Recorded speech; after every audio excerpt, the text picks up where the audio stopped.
It is time to master the art of coding. Or in this Python 101 series, we're going to try and take at least our first baby steps into mastering the art of coding. So this involves a lot of conditional statements and control flow. So your code should basically follow some type of conditions. A lot of this involves writing if statements, if else statements, and using loops like for loops and while loops. And throughout this video, we're going to discover really important concepts and also some tips and tricks that will be very useful when you're actually writing your code to solve a particular problem. So let's get into it. But before that, very briefly, I want to say thank you to so many of you for supporting this channel. Okay, now back to it. To start off, we're going to look at how if and else statements are written. If you say if, and you provide a condition. Before that, let's just see what conditions are. For example, you can have a condition where 2 is greater than 3. This is not true, so it will say false. Now, if you have 3 equals 3, this is true, so it will say true.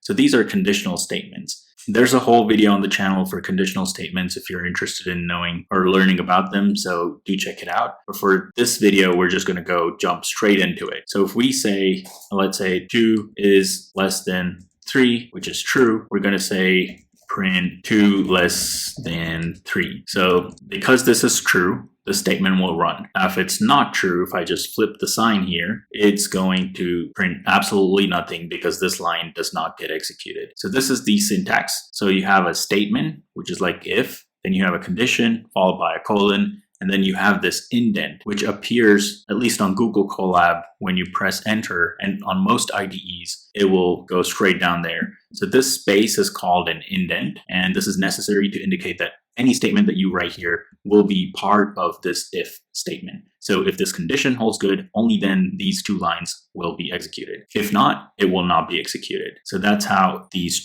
general structure of if statement works. Now, if you want to add an else to this, let's say this condition is not true, which is not true now. What else do you want to do?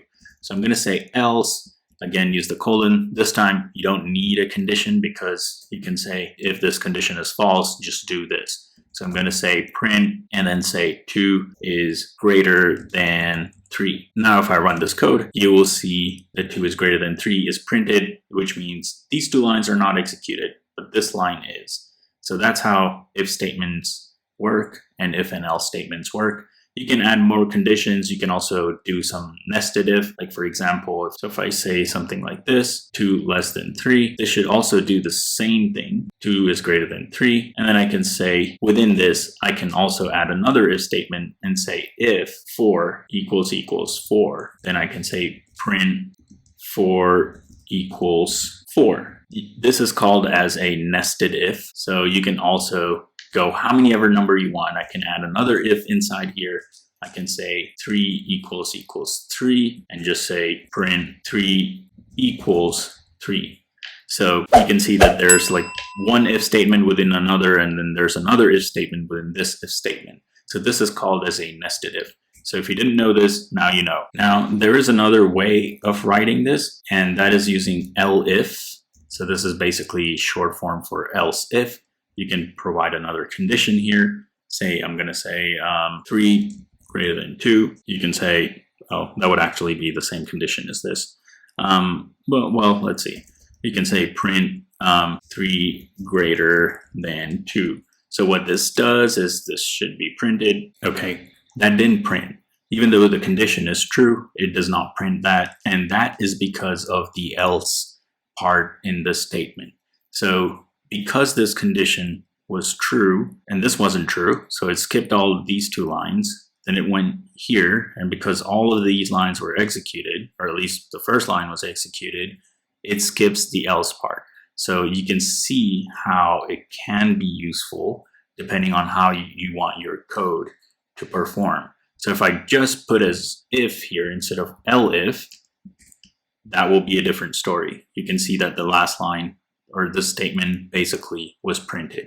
So that's a subtle difference that you need to keep in mind about elif. Sometimes it's useful. Sometimes you accidentally have it there. You're going to make a mistake in your code, and that will be basically a bug, and it will be hard to figure out. So it's always good to learn this early on and it will help you later on. Okay, now that we know about if and else statements, let's quickly move on to some basics of using multiple conditions in an if else statement. So how do we do this? So we have a lot of conditions here. So ultimately what we can do is just say, try and replicate this here, but in a different way.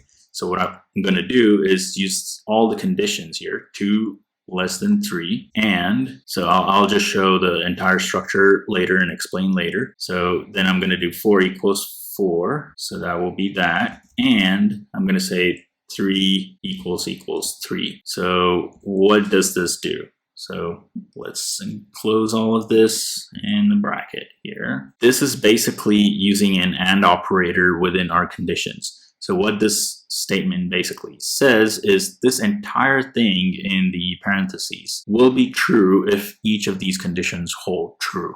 So that's what AND does. So it compares this. It's going to be true, true, and true, which is true, and another value of true. That's going to be true. So this statement will be true and it should execute something, whatever we write here. So I'm just going to say true, and if you print this or run this, you will see that it will print true. So now I basically reduce this entire block into one simple line. So you can use the AND operators. You can also use OR. It should also print and it should say true. You can also use OR. Like for example, if I change this to say not equal to and then run this, this should also be true.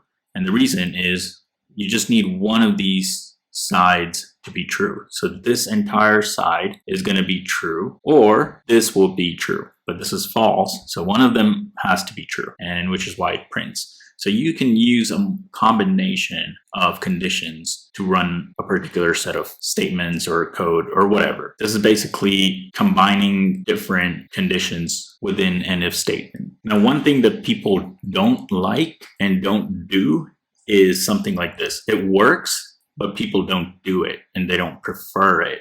And that is just putting the print statement, something like this, without the indent, without moving into the next line. If you only have one line to be executed, you can just write it like this, but highly not recommended.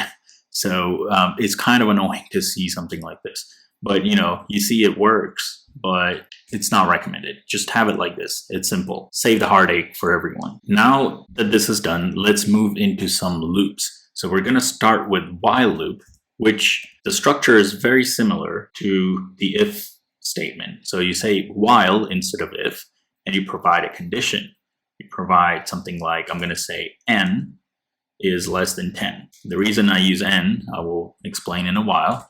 Just give me a second. So here I'm going to do n plus equals 1. So what this statement does is basically adds 1 to whatever the value of n is each time the loop is executed. So here above this, and I'll tell you why this is also important, like why you need this particular line within the loop. So here I'm going to say n equals 0, give it a value, it's a variable, and now as long as n is less than 10, execute these set of lines. First, add, or actually we can do this, say print n, let's just print n, and then add 1 to n. So when we run this code, it should basically print from 0 to 9. So the moment n becomes 10, this condition is false, and these lines will not be executed, which is why you don't see 10 being printed here. Why do we need the second line?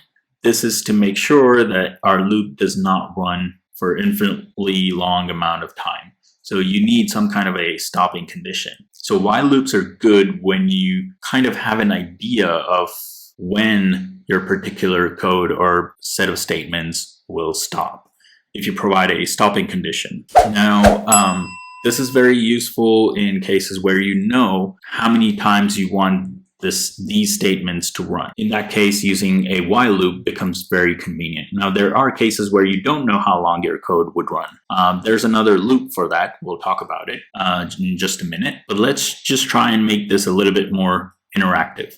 So what I'm going to do is show you another way, change this to true. So that way it's pretty much always true, except for when we provide a condition. So this is another way of providing a stopping condition if you don't like this n plus equals and things like that, like using another variable to control it. So I'm just going to delete all of this, and instead what I'm going to do is say we want the user to control how many times you want the code to run. Let's say some text equals input.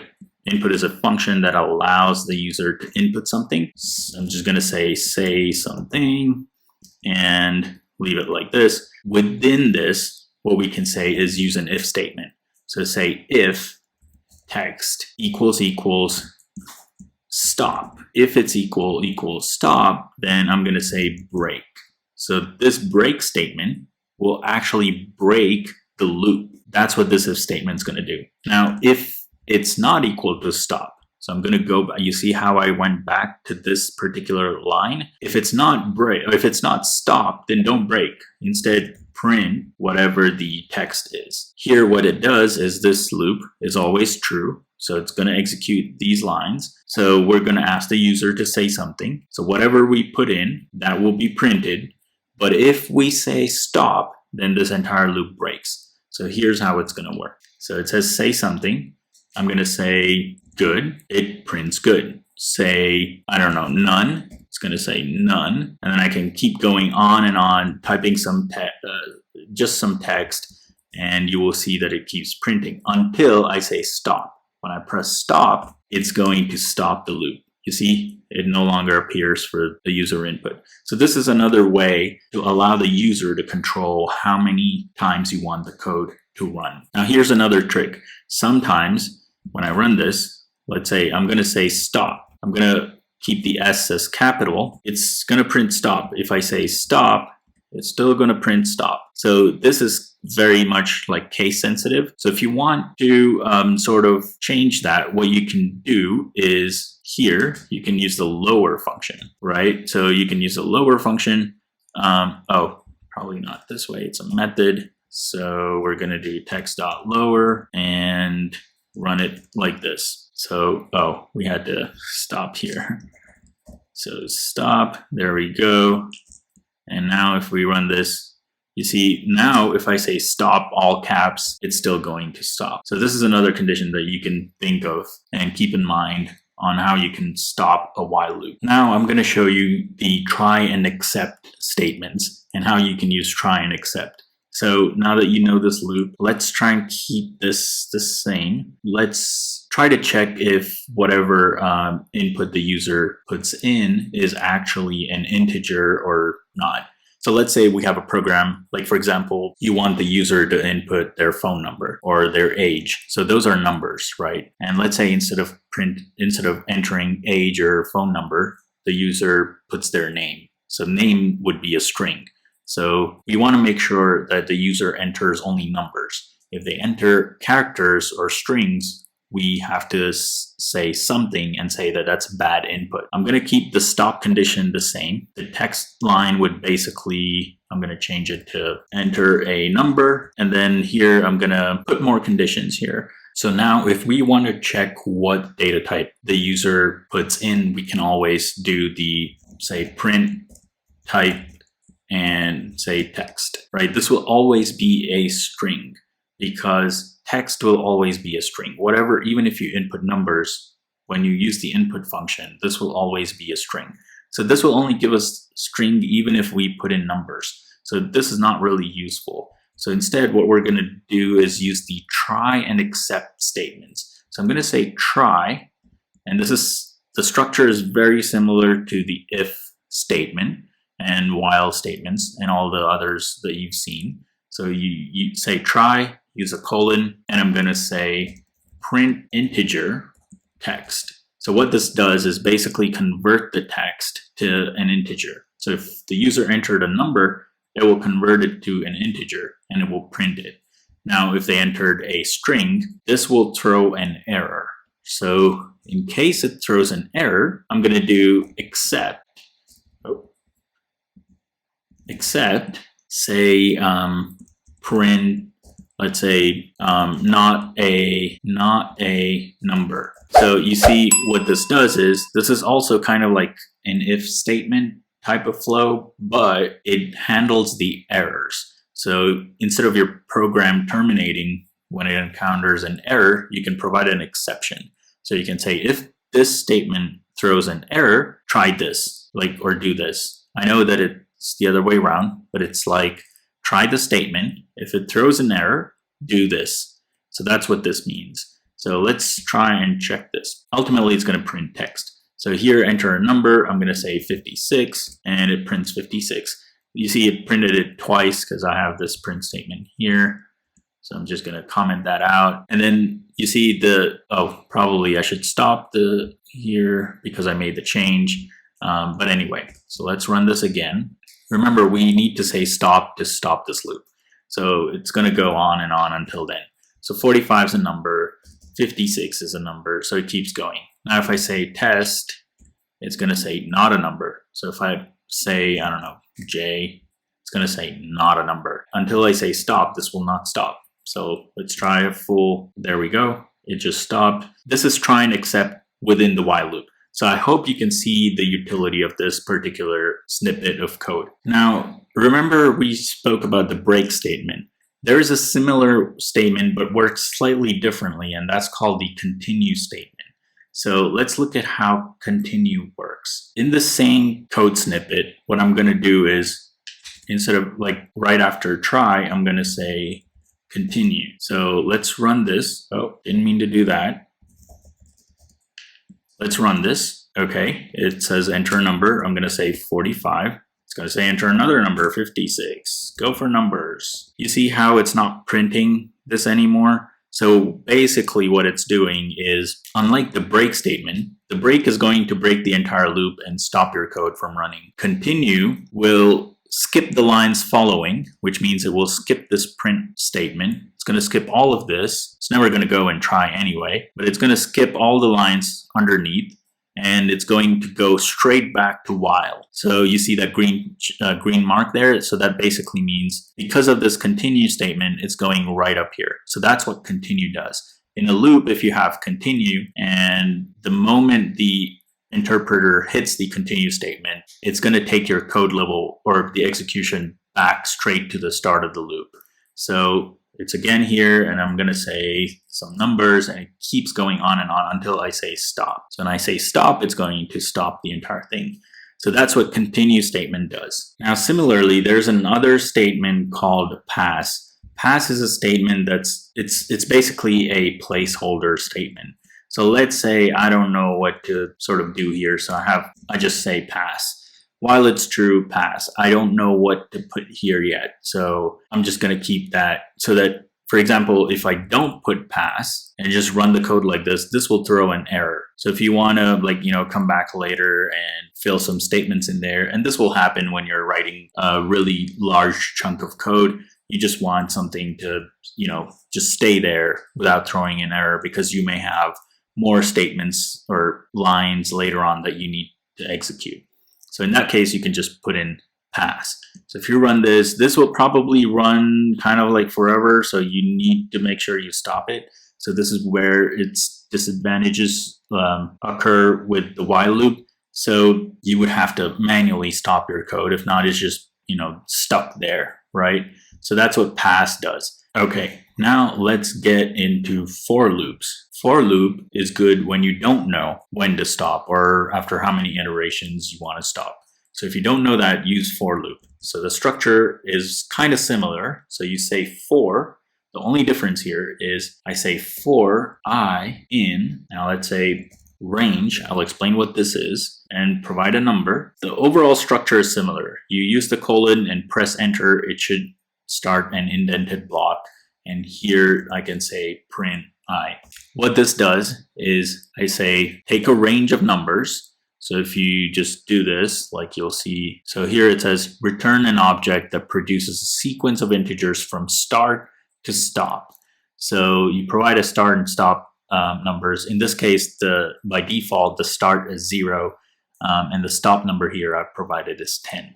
So for those numbers, 0 to 10, print each of those numbers. That's what this loop is doing. So you say for I in range this, print this. So if I run this, this is how it will be. So remember, this is similar to the while loop that we used earlier, but it's a lot simpler. Now, if you're kind of worried about what this range 10 does, you can just, try this. So it says 0 to 10. So that's what this is. So you can also say list. It should basically give you a list of numbers. So this is what range is doing. It's creating numbers from 0 to 10, basically, up to 10. And these are all like whole numbers or integers. So that's what this range 10 does. So for I in this particular list, print I. So it's going to go from I will take the value of 0 in the first iteration, and it's going to print 0. Then the second iteration, it's going to take the value of 1. Third iteration is going to take a value of 2, and so on. So the value of I here keeps changing. In this case, we kind of know how long we want the for loop to run. There will be cases where you don't know. Let's say you have an enormously large list. And I know that you might say, oh, you can check how many numbers are in a list or how many elements are there in a list. Use the for loop or the while loop. You can do that, but let's say you don't want all the hassle there. You can just say, I'm going to say, for example, I'm going to treat this list, set it to a variable, right? So this will be A. Now I'm just going to say for I in A, print I. For the target I in an object A. So A is an object, I is a target. So for I in A, for target in object, do this. Now, instead of just numbers, you can also use strings. Like, for example, if I say for I in, let's say, statement, I'm going to say print I. See, it just prints that. So you can kind of use quite a lot of different data types here. So that's one of the biggest advantages of using a for loop. Let's say you have a directory filled with hundreds of files and you want to process them, right? If you check out my previous video on file handling, you will know that there's plenty of files that you can process. You can use a for loop to basically go over each file and do the same operation. So let's say if you're a chemist, you work with a lot of files, like the CIF files and so on and so forth. So you have crystallographic data, or you have any kind of data. You've got numbers, you're an accountant, you have files with numbers, and you want to process each of those files. So what you can do is just write a for loop. If you know what you want to do with the file, and if you want to do the same activity, same operation on hundreds of files, just put it in a for loop. So now that we're done with the basic usage, let's kind of dig into some more usage here. So here I'm gonna, just replace this. We can also have a dictionary. Like if I say A1, I'm going to say, it should be A1, comma, I'm going to say B2, comma, let's do this. So then I'm going to say C3, so on. Okay, so here, this is a dictionary. So if I just run this, it's going to say ABC. The first thing it's going to take is just the key values of a dictionary. So remember, in a dictionary, you have key value pair. So I can also add, for simplicity, I'm going to say key value, K comma V. So it's going to take two of those. It's not just going to do the keys now. It's not just going to print the keys now. It's going to print both the keys and the values. So just need to change the code here. I'm going to say key, and then I'm going to say print value. So if I run this, it will print, there's an error. I see. All right. I see. So you've got to use dot items. Where's my I? So this is basically a way of, treating dictionaries. If you saw the first video, I believe it was the first video or the second video, we use a dictionary.items method to basically get keys and values. So this is how you'd have to do it. So there we go. You get A1, B2, C3. So this is how you can use dictionaries, iterate over dictionaries. You've already seen iterating over lists. You've seen iterating over characters or a string. So you can see how useful the for loop can be. Now, you can also have nested for loops, just like nested if. Here's how it works. So I'm going to say, get a simple example. For I in, say I'm going to give a number Or let's actually do this. I'm going to assign a list, a two-dimensional list. So I'm going to say let's do this. 1, 2, 3, comma, 4, 5, 6, and then 7, 8, 9. So this is a two-dimensional list, or a 3x3 matrix. That's what this is. So what this code does is for I in M. So this will be the first, just looking at the first iteration, this will be I. This will be I in the first iteration, second iteration, this will be the I, the third iteration, this will be the I. So if we want to explain it, let's do this. You can say print I. So I'm just going to use something called sys.exit. So don't worry about it. I'll explain in a second. So let's just print I and see what it does. Now it's going to throw an error. Forget the error. Don't worry about it. That's related to the sys.exit. But you see it printed I. So this is I in the first iteration. So now what we're going to do is just comment this out. So we know what I is. Now we want for j in I, which is each of these numbers. We're going to say print j. So when we run this code, it's basically going to print 1, 2, 3, 4 up to 9. So this is nested for loop. So this is how you can do that. Now sys.exit is basically a way of controlling the flow or interrupting the flow of your Python code, especially in a loop. If you want to just interrupt, it will interrupt at this particular line and not execute anything after that.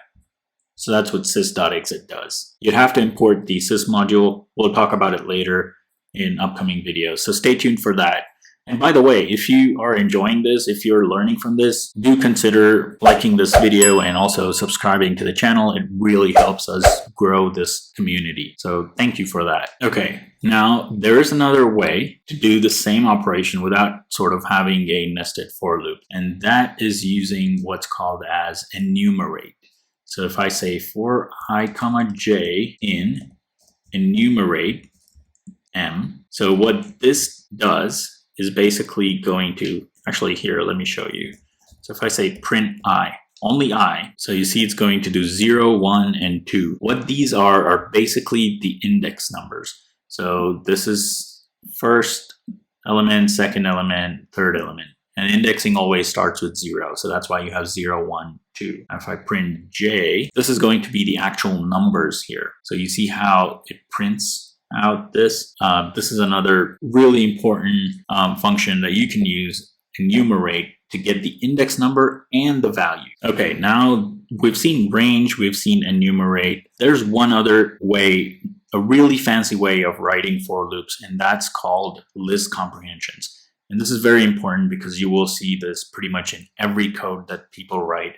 It's very convenient and very useful. So there's two ways to think about this. It's basically comprehension, but you can have list comprehensions, you can have dictionary comprehensions. Let's explore list and dictionaries. Here's what we're going to do. And I know that this is really simple, but let's just say we have a character C or a string, which I'm going to just type something random here. And I'm going to say for I in C, let's also make an empty list here. My empty list is going to be something like this. This is not the way list comprehension works, but I'm going to explain it.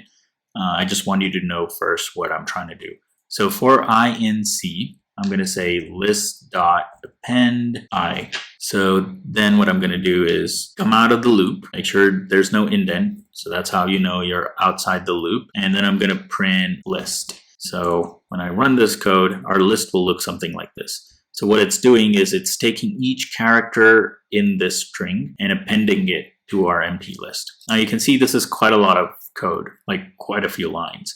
So if you want to write all of that in one line, let's say we already know what C is, then I'm just going to do list, right? List equals, I open the brackets, the square brackets, and I'm going to say I for I in C. So you see how like there is a for loop here, but I'm just using the target value or getting the target value here. So instead of using the append method, so we're just going to do this. So I'm going to say print lst. Let me explain what it does. It does the same thing, but what's happening here is you're saying for I in C, just append or put the value of I within this list. So you see how quick and easy this method is? This is very useful. Try and practice this part as much as you can, because this will be very helpful for you. So now let's say we have another example where we have a big list of numbers, right? I'm going to say num equals range, say 100. And if you want to know, you can say call num here, and this will print out just a range. So if you want to have a list of this, we have to enclose it in the list function. So when we do this, you will have this huge list. So now let's say we only want the first 10 numbers, right? So what I'm going to do is, actually, I'm just going to write it here. You already know what num is. So let's say I only want to get, or let's say I want to get a list, a sub list of 10 numbers. I'm going to call num underscore 10. Now what I'm going to do is say I for I in num. So this will basically make another copy of this, of all the 100 or so numbers. So I want only the first 10. So I'm going to add an if condition if I is less than 10. So when I do this and you want to print num 10, oh, where did it go? You will see, there we go. We have the first 10 numbers. So you can also have a for loop and an if statement within here, within the list comprehension. So you can see how useful this can be. This is very helpful and very quick and easy. It might take a while to kind of like comprehend what this is doing, but the more you see this, the more you write some of these statements yourself, the better you will get. And you can see how useful it is. This would, without list comprehension, this would take probably another couple or 3 more lines of code.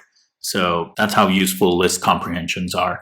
And similar to list comprehensions, we also have dictionary comprehensions. So let's say, let's take 2 lists and make 1 dictionary out of it. Okay, so what I'm going to do is say, actually, let me just check what the length of C is, right? C is 16. So I'm going to say, we already have the list C, or actually it's called LST. All right, so I think if I do LST here, should be 16. Yeah, okay, so we have LST. Now let's say I want 16, so this is characters. Let's say I want 16 numbers. Just bear with me. What I'm trying to do here, I will explain in a second. So I'm going to say num 16. I'm going to say list range of 16. Okay. And then what I'm going to do is just check the length of num 16 because I'm curious. That's 16 numbers. So now we have a list of characters. That's LST. And we have num underscore 16, list of 16 numbers. Let's merge them together and make a dictionary. So for a dictionary, we just use the curly brackets instead of like the square brackets that we were using for lists. Here, I'm going to say key, just bear with me. I will explain what this does. Key value pair for k comma v in, and this is important. We have 2 lists and we need to put them together. So the way it's done is using the zip function. You can think of a zip function as zipping up 2 lists. Same length lists. You're just zipping them up. It's like your zipper, basically. So here I'm going to provide LST because that's the one where we have characters. And then I'm going to provide the num 16 list. This will, and then let's assign this to a dictionary D. So I'm going to print what D is. So I'll explain what this does. So you can see it just created a dictionary. And you can see the numbers are random. So what's happening here is for kv in zip. So it's going to zip this. So it's going to put the list and the num16, basically 2 lists together. And it's going to get the key value from list and the value